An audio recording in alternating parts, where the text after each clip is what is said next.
Bueno, ustedes se acuerdan que habíamos invitado a Omar Abud, que está aquí acompañándonos ahora. Omar Abud es director del Instituto por el Diálogo Interreligioso. Con aquel primer viaje del Papa al mundo árabe y al mundo judío, a Israel. Él nos explicó de qué se trataba, es decir, que era un poco la continuación del trabajo que habían hecho en el diálogo interreligioso en Buenos Aires. Un tiempo después, ustedes recordarán una foto histórica que salió en casi todos los diarios, de un abrazo fraternal del Papa con un representante del mundo musulmán, en este caso Omar Abud, era él el que estaba abrazado al Papa, y un representante del mundo judío, que era el rabino Escorca. Bueno, esta fue una segunda oportunidad en la cual el Papa trató de, digamos, respaldar el diálogo interreligioso. Omar, ¿cómo viviste ese momento? A ver, no existen muchas palabras para definir ese tipo de momento, Daniel. O sea, Jerusalén es una ciudad diferente a cualquier otra ciudad del mundo. Mirá que he visto muchas, ¿no? Pero Jerusalén tiene la particularidad... Siglos. Sí, son los siglos. Y aparte hay dos Jerusalén. Hay una que tiene momentos como ese, y hay otra que está bañada en sangre. ¿Qué te parece? ¿No es cierto? O sea, no es que está bañada en sangre del último siglo. Los romanos, las cruzadas no fueron... Los romanos, las cruzadas, el Imperio Islámico en su momento, ¿no es cierto? Posteriormente, lo que fue todo lo posterior a la formación del Estado de Israel. O sea, es un lugar que en términos terrestres, el concepto de ciudad de la paz le queda muy lejos. Así es. Ahora, en términos de lo que implica... Hubo una guerra en la cual hubo que resolver todo el tema de Jerusalén. Sí, primero la guerra del 48. La del 67 fue Jerusalén. De la independencia, digamos, del nacimiento de Israel, y después el 66, 67. Después el 67, ¿no es cierto?, la guerra de los 6 días fue, ¿no? Así es, así es. Entonces el nivel de complejidad que tiene, en términos nominales, administrativos, de guerra, de la cuestión mundana, ¿no es cierto?, es tremenda. No creo que haya habido otra ciudad, ¿no es cierto?, que haya sufrido la cantidad de embates que sufrió Jerusalén, ni siquiera las europeas en la Segunda Guerra Mundial. Ahora, por el otro lado, contiene la síntesis de la espiritualidad mundial. Así es. Entonces me parece que en ese sentido el abrazo que propuso su santidad tenía que ver con eso, tenía que ver con esa síntesis, ¿no es cierto?, que más allá de lo que... A ver, te voy a decir una frase que dijo el Papa en el viaje: no miren para atrás, miren para adelante. Le estaba hablando a un grupo de refugiados palestinos. Le vendría muy bien a la Argentina esa frase. Sí, no miren para atrás, miren para adelante. O sea, porque había una cantidad de chicos que o sea, uno puede evaluar el nivel de reclamo y decir, bueno, sí, la verdad estos chicos perdieron a los padres, tienen razón. Entonces, pero el discurso, ¿no es cierto?, estaba centrado... Ahí está la foto, ahí está la foto, mira. Ahí está la foto. Fue un momento muy particular. Estás a la izquierda. Efectivamente. El que da la espalda a la derecha es... El que tiene el gorro blanco más largo. El gorro blanco más largo. Más largo. Estaba fuera de protocolo eso. Vos sabés que nosotros acompañamos, tanto el rabino Escorca como yo, por primera vez en la historia del Vaticano, que un musulmán y un judío acompañan un papa en el séquito oficial. Sí, inédito. Inédito. Es una cosa rarísima. Es una película. Es una película de estos tiempos, es una argentinada, no claro. sé, llamala como quieras, pero lo cierto es que entre las poquititas personas que conformaban la cuestión, y la palabra es séquito, nosotros utilizamos la palabra séquito acá cuando decimos viene con su séquito. Sí, es una palabra despectiva. Despectiva casi, no puede ser un grupo de gente, pero el séquito de los príncipes, claro, era el séquito importante. del Papa, ¿no es cierto?, nos dieron un manual por el cual cómo nos deberíamos dirigir, a qué hora, en qué momento y en dónde participábamos. ¿Hay todo un protocolo? Sí, es un protocolo que es rigurosísimo. No me digas. En términos de tiempo. ¿Y lo cumple el Papa? Sí, absolutamente. Lo cumple en términos de los tiempos, no lo cumple en términos de lo que tiene que hacer. Claro. O sea, no es un... Se para en mitad de la ruta, a bendecir a un chico enfermo. Efectivamente, no tiene demasiado soporte en términos de libreto. ¿Cierto? Él hace lo que siente que tiene que hacer en muchas oportunidades, y la verdad que en términos, o sea, como pastor acá era igual. Claro. Así que bueno, a nosotros a ellos los asombra, a nosotros nos asombra quizás un poquitito menos. Pero el abrazo simbolizó eso, ¿no es cierto? Un se puede, de alguna manera nosotros no nos van a obligar a odiar. Significó, y aparte el Muro de los Lamentos, donde se hizo, tiene de alguna manera un simbolismo particular para las tres religiones. Y fue un momento importante. Explica por qué el Muro de los Lamentos, que todo el mundo lo identifica con el mundo judío, tiene significado para todas las religiones. No, porque a ver, por toda esa zona, por eso te digo, esa es la particularidad de Jerusalén. Por ahí anduvo Jesús. Exacto. ¿No es cierto? Si vos caminás... Jesús es un profeta en el mundo musulmán. Es un profeta en el mundo islámico, y si vos caminás 2 cuadras y media, 3 cuadras de ahí, tenés el Santo Sepulcro. Así es. Y de paso en la tradición islámica, ¿no es cierto? Nosotros decimos que el profeta inició su viaje a los cielos. Sí, sí. Ahí, ¿no es cierto? Y se bajó del animal que lo transportó justo ahí en la pared del muro. Mirá. El animal reposó ahí y él fue adentro a lo que es la explanada de las mezquitas. Sí. Que el Papa también la recorrió, ¿no? Entró, recorrió las 2 mezquitas. Que tiene un signo trágico hace unos años cuando entró un demente, un psicópata a asesinar a los... Eso fue en Hebrón. En Hebrón. Bueno, perdón. Fue en la mezquita de Hebrón. Creía que era la explanada. No, ahí fue Sharon. Claro, fue Sharon que fue una provocación. La segunda intifada, claro. Efectivamente.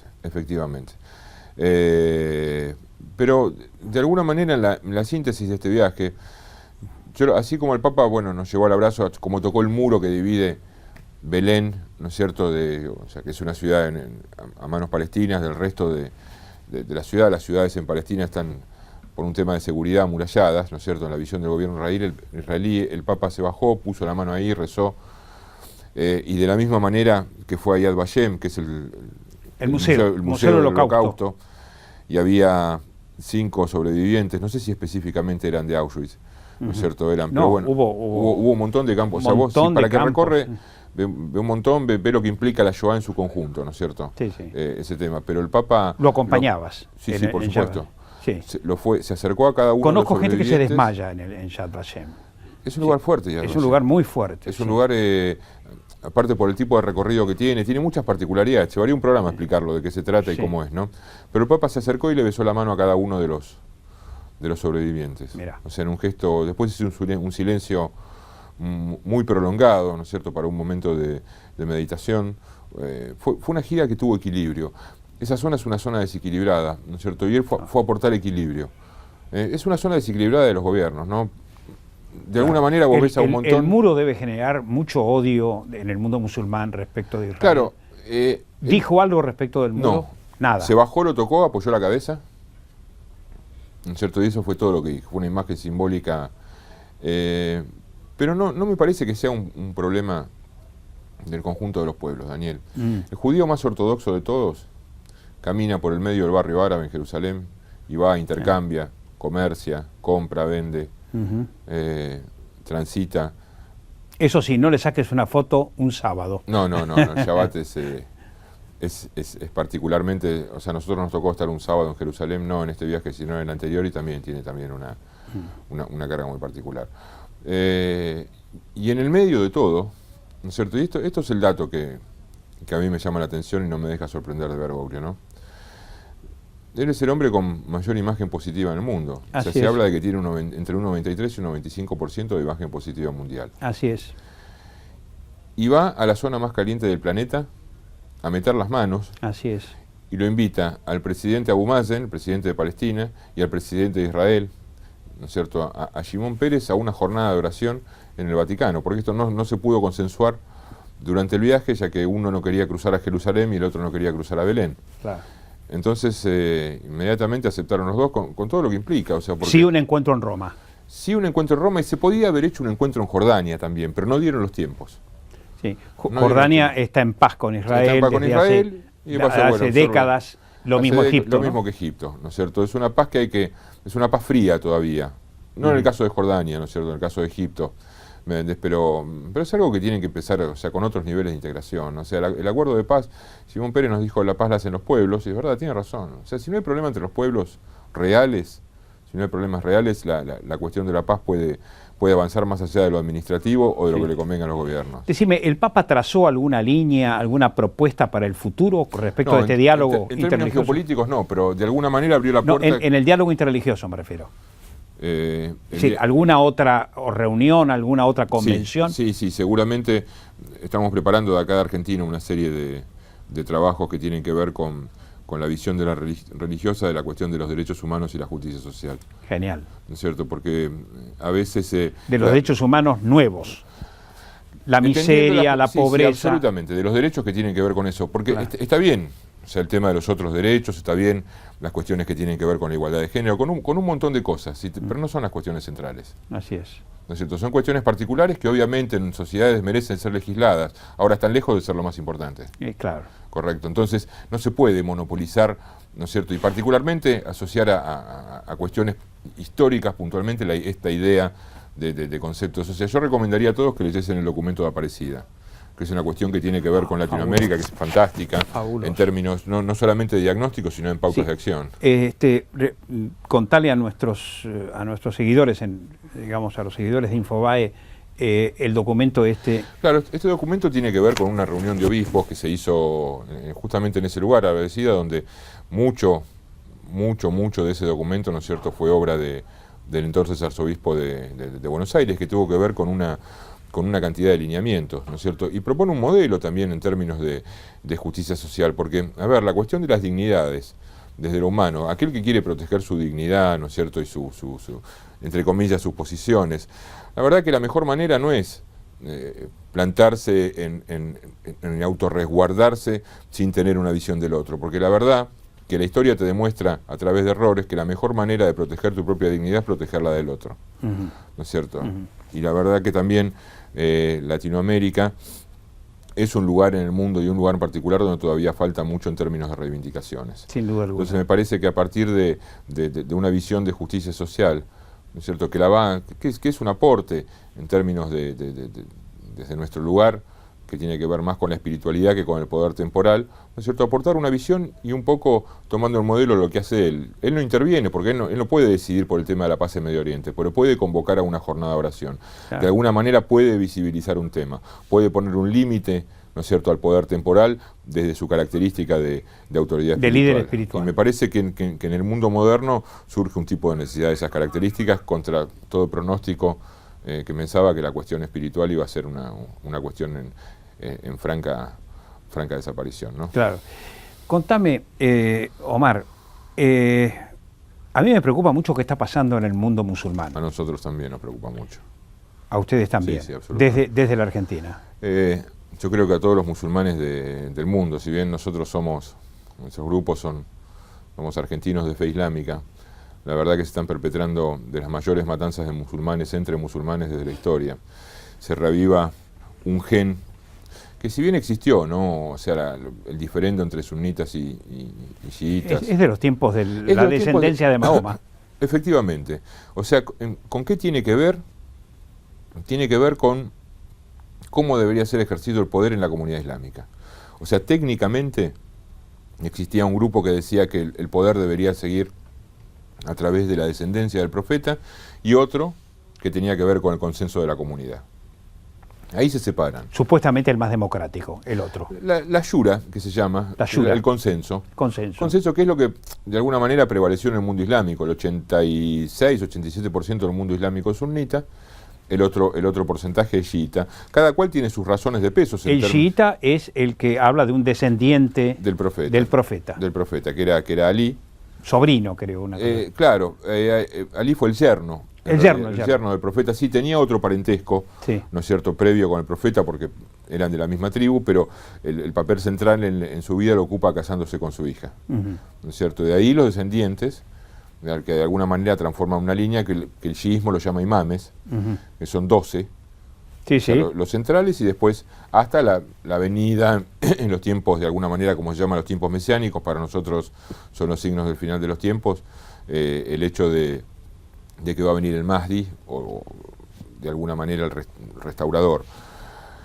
También existe en el sunnismo eso, pero a lo largo del tiempo, ¿no es cierto?, las diferencias de alguna manera han crecido por esta natural visión del poder en términos, si se quiere, teologales, no en términos doctrinales.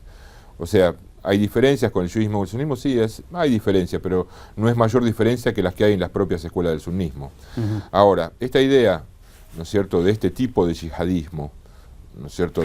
También históricamente, no nos olvidemos del sufismo como corriente mística. Pero el sufismo como corriente mística existe tanto en el chiismo como en el sunnismo. Ah, también, sí, es un dato interesante. No, existen ambas, o sea, el sufismo existe desde el mismo advenimiento del Islam, aquellas personas que buscaban la comunión personal con Dios.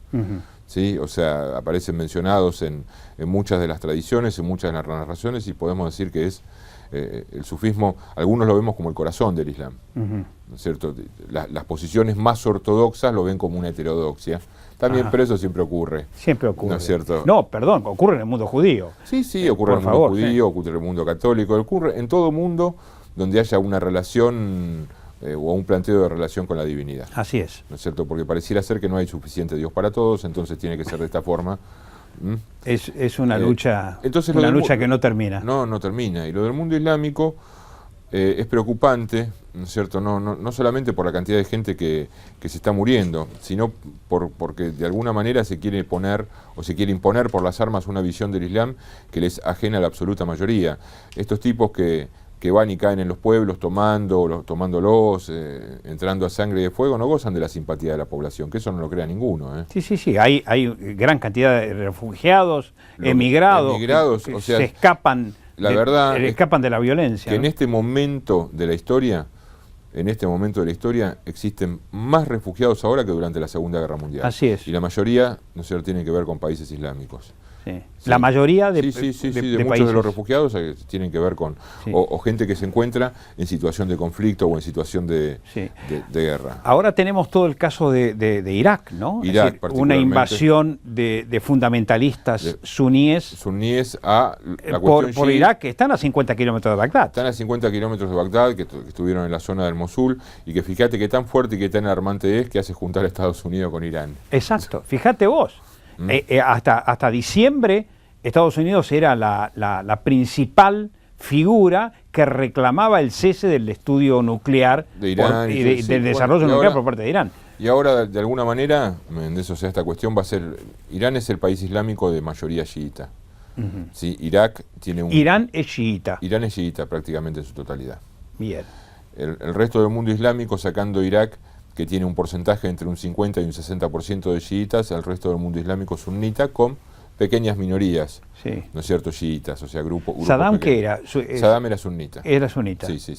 Ajá. ¿Y qué puede pasar en esta zona? ¿Cómo la ves en medio de esta convulsión? ¿Va a haber una intervención? ¿Se prevé alguna intervención armada? ¿Estados Unidos amenaza con mandar tropas? Bueno, y no sé qué otra situación crítica se está dando, efectivamente, ¿no? Porque no es solamente Irak, también lo mismo ocurre en Siria, van 3 años de una guerra fratricida que es tremenda. Feroz. Hay un ejército, o sea, porque dicen las fuerzas sunitas, en realidad es un ejército de mercenarios, Daniel. Ahí hay combatiendo pakistaníes, hay combatiendo afganos, hay combatiendo gente de todo el mundo islámico, paga. Sí, en España están preocupadísimos por la cantidad una base en la cuestión de Al-Qaeda. Claro. ¿No es cierto? Que tienen que ver con ese tipo de formación, ¿no es cierto? Llevada, o sea, una formación vacía en términos del Islam, y que lo único que ve como camino es el establecimiento, porque hablan de un orden califal. O sea, cuestión que no solamente no existe, que parece el siglo VII, ¿no? Pero que no es apoyada por el mundo islámico, o sea, que está impuesta, o sea, en términos de armas, o sea, lo que tenemos que investigar primero. Primero, que los países que van a intervenir en la solución tienen que hacerse responsables, porque muchos de estos monstruos los crearon ellos. Claro. ¿Sí? O sea, esto arranca mucho antes, pero bueno, un punto de partida es la invasión rusa a Afganistán. Por ejemplo. La posterior intervención, cómo se formó el ejército de los talibanes, quién los entrenó, todo lo sabemos todos. Sí, fue Estados Unidos el que le proveyó de armas. Que hayan tenido buenas intenciones o lo que quieran, después le saltó un monstruo de características singulares. O sea, y eso había que haberlo previsto en términos de que ahí la gente no tiene otro vínculo que no sea el religioso. Se vinculan o por dinastías, ¿sí?, o etnias, o se vinculan desde la cuestión religiosa. Aquello que los vincula a todos es la cuestión religiosa. Nosotros acá tenemos 20 maneras de vincularnos, hasta el equipo de fútbol es próximo para vincularse. Claro. Allá no hay. Allá las realidades son muy duras. Allá en una época, durante la época de la guerra, el tipo que tenía un burro era rico. ¿Sí? O sea, por el tipo de pobreza y lo que implica es la última instancia de la hipocresía del mundo moderno en todo lo que implica la cuestión del opio en Afganistán. En Afganistán es digamos, productora de opio y traficante. Y pasante, ¿no es cierto? Y bueno, daría un programa entero hablar de las hipocresías del mundo moderno, pero esa es una. Posteriormente, el tema de Siria, que también es un tema complejo, donde de alguna manera están interviniendo en el conflicto, gente que no tiene absolutamente nada que ver con Siria, ¿sí?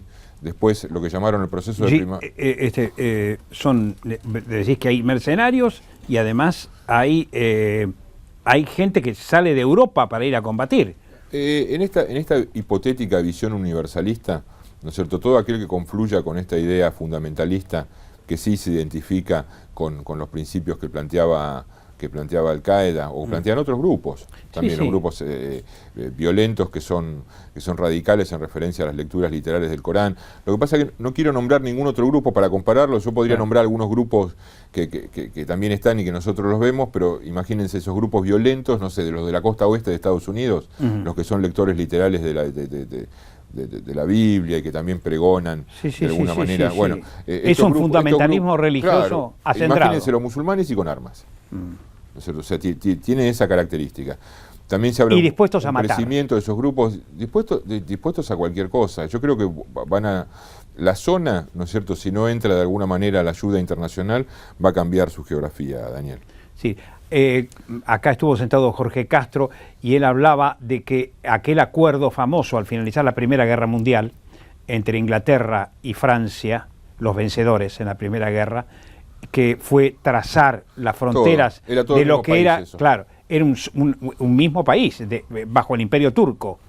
Bueno, fue una creación ficticia que todo eso se evaporó. Esta es lo que nos comentó Jorge Castro, ¿no? Yo no sé si se evaporó. Me parece porque... La división, digo, la división, la frontera. Sí. Entonces, el Corán se refiere a esa zona también como Bilad de-Shams. O sea, la Gran Siria. La Gran Siria. Sí, era como Bilad de-Shams, ¿no es cierto?, las tierras de Siria.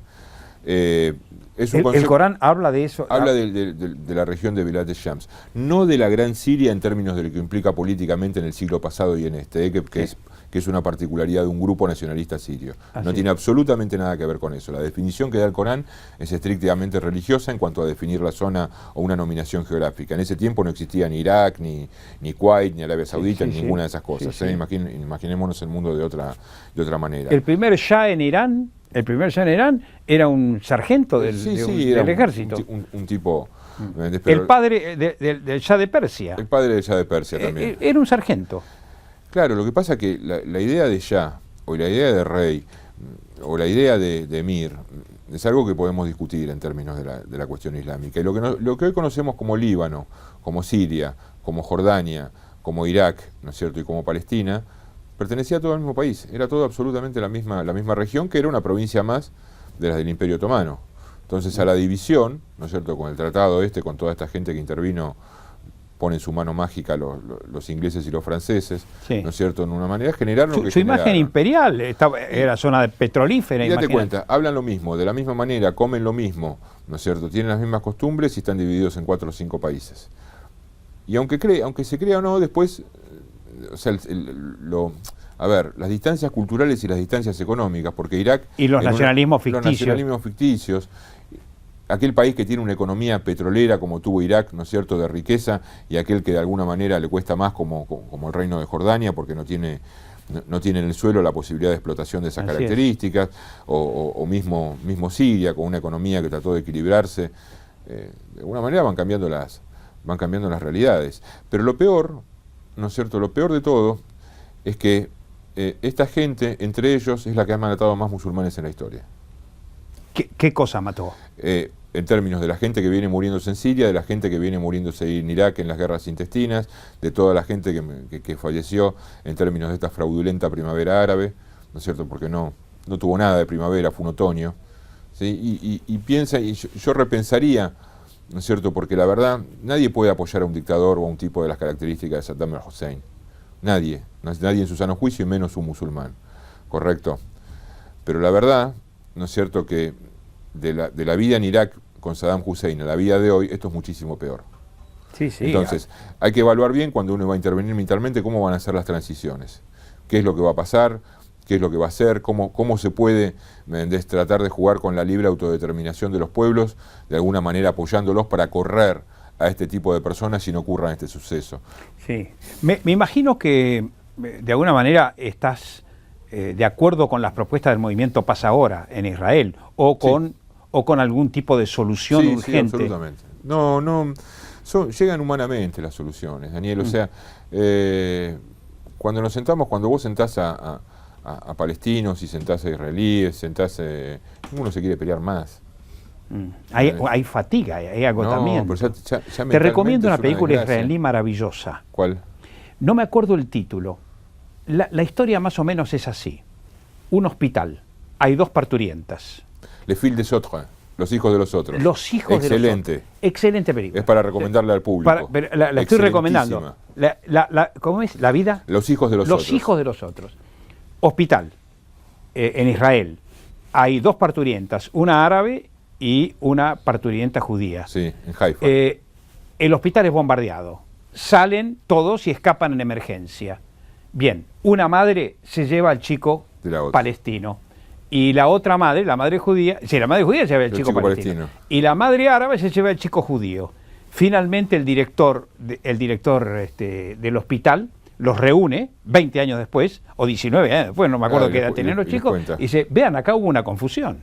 La confusión es que este chico es de esta madre y este otro chico es de esta otra madre. Es un tema fenomenal. Fuertísimo. Fenomenal y fuertísimo. La película es muy buena, está hecha con mucho gusto, es muy respetuosa. Muy respetuosa. Porque respeta, uno ve en términos de costumbre, las costumbres de los 2 lugares, ve las realidades. Exacto. ¿No es cierto? No vamos a contar el final. No, de ninguna manera. De ninguna manera. De ninguna manera, pero me sumo a tu recomendación de esa película porque es una de las mejores que vi el año pasado. Formidable. Así que bueno. Y veremos cómo hacemos, hablábamos con Daniel Goldman, también con el rabino Skorka, con el padre Marcó, en términos de cómo está bajada, porque de alguna manera este tema del diálogo interreligioso se fue incorporando a una visión nacional. No le está resultando tan ajeno a la gente ahora cuando vos le planteás qué es lo que hacemos y de alguna manera no solamente se siente reconfortada con que esta sea una visión, si se quiere, argentina o una... Pero me parece que ya llega el momento de bajarlo a la cuestión social. O sea, ya desde la interreligiosidad hay algo fundacional que es bueno y va a seguir creciendo y crece solo. Vayamos a los hechos que conmocionan. Me parece que empezamos, los argentinos tenemos que empezar a dialogar de otra manera, ¿no es cierto? Que las posiciones fundamentalistas, que las religiones políticas, no la política en la religión, porque siempre se queja, no, la religión no se tiene que meter en la política, es al revés. Quien toma los modelos religiosos es la política, no es la religión quien se pone fundamentalista en términos de los temas. Omar, te agradezco mucho la visita. Yo te agradezco a vos. Y te agradezco mucho que nos hayas esperado estos minutos, Daniel, para poder dialogar. Un gusto. Hemos hablado con Omar Abud. Omar es el director del Instituto para el Diálogo Interreligioso en Argentina y además un hombre que acompañó al Papa en todos sus viajes recientes por Medio Oriente, una zona, como decía Omar, una zona caliente, trepidante diría, una zona compleja, zona muy compleja. Bueno, nos encontramos mañana a las 5, sin falta.